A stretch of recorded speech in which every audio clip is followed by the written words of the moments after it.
Hello friends, welcome to மாங்கனி சமையல். இன்னைக்கு நம்ம மாங்கனி சமையல்ல சப்பாத்தி நான்கெல்லாம் தொட்டுக்கிற மாதிரி ரொம்பவே டேஸ்டியான பன்னீர் புர்ஜி மசாலா எப்படி பண்றதுன்னு பார்க்கலாம். இந்த மசாலா பார்க்கறதுக்கு முன்னாடி இப்பதான் நீங்க நம்ம சேனலை ஃபர்ஸ்ட் டைம் பார்க்கறீங்களா, மறக்காம கீழே இருக்கிற ரெட் கலர் சப்ஸ்கிரைப் பட்டனை பிரஸ் பண்ணி கூடவே பக்கத்தில் இருக்கிற பெல் ஐக்கானையும் பிரஸ் பண்ணிக்கோங்க. அப்பதான் நான் அப்லோட் பண்ற வீடியோஸ் எல்லாம் உடனுக்குடன் உங்களுக்கு நோட்டிபிகேஷனா வந்து சேரும்.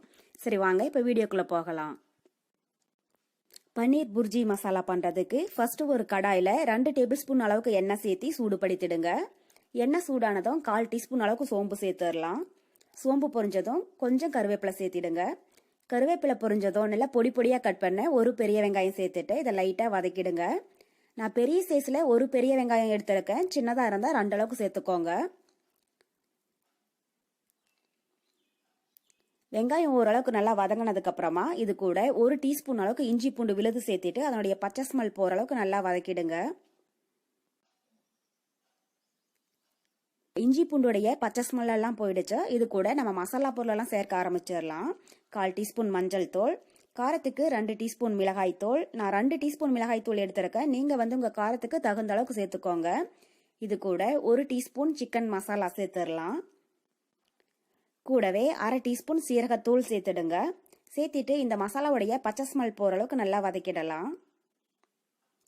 சிக்கன் மசாலா இருந்தா சேர்த்துக்கோங்க, இல்லைன்னா சிக்கன் மசாலாவுக்கு பதில் கரம் மசாலா இல்லைன்னா கறி மசாலா கூட சேர்த்துடலாம், அதுவும் டேஸ்ட் ரொம்பவே நல்லா இருக்கும்.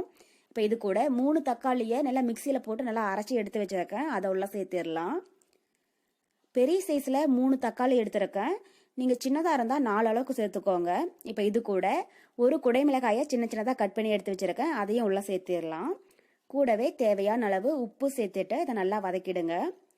குடைமிளகாய் நான் வீட்டில் இருந்ததுனால சேர்த்திருக்கேன், நீங்க இல்லை அப்படின்னா சேர்க்க வேண்டாம்.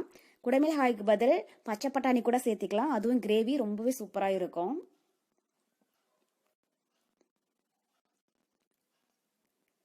பாருங்க, இப்ப தக்காளி குடைமிளகாய் எல்லாம் நல்லா வதங்கி எண்ணெய் பிரிஞ்சு வர ஆரம்பிச்சிடுச்சு.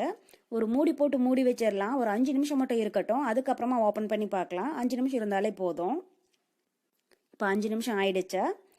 பாருங்க, தக்காளி வெங்காயத்தோடைய பச்சை ஸ்மெல் எல்லாம் போய் எண்ணெய் நல்லா பிரிஞ்சு வர ஆரம்பிச்சிடுச்சு. இது கூட 200 கிராம் பன்னீரை நல்லா உதிர்த்து எடுத்து வச்சிருக்கேன், அதை உள்ள சேர்த்துட்டு நல்லா கலந்து விட்டுடுங்க. இந்த பன்னீர் நான் ஃப்ரெஷ்ஷா வீட்டில் செஞ்சது தான், நீங்க கடையில் வாங்கினது இருந்தாலும் நல்லா உதிர்த்து சேர்த்துக்கோங்க. இந்த கிரேவி குயிக்கா ஒரு 10 நிமிஷத்துக்குள்ள செஞ்சு முடிச்சிடலாம். சப்பாத்தி நான்கெல்லாம் ரொம்பவே சூப்பரா இருக்கும். இப்போ ஒரு டைம் நல்லா கலந்து விட்டதுக்கு அப்புறமா கொஞ்சமா தண்ணி சேர்த்துடலாம். தண்ணி ரொம்பவே அதிகமா சேர்க்க வேண்டாம், 1/2 கப்புக்கும் குறைவா சேர்த்துனீங்கனாலே போதும். தண்ணி சேர்த்துட்டு ஒரு டைம் நல்லா கலந்து விட்டுட்டு உப்பு காரம் பார்த்துட்டு பத்தலைன்னா சேர்த்துடுங்க.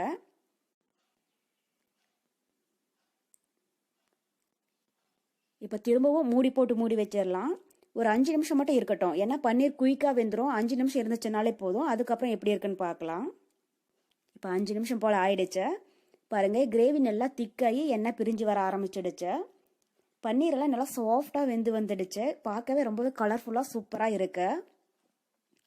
கிரேவி இந்த அளவுக்கு திக்காக இருக்கட்டும், அப்போதான் சப்பாத்தி நான்கெல்லாம் தொட்டுக்கிறதுக்கு கரெக்டாக இருக்கும். கடைசியா பொடி பொடியா கட் பண்ண கொஞ்சம் மல்லி இலை தூவி விட்டுட்டு ஸ்டவ் ஆஃப் பண்ணிடலாம்.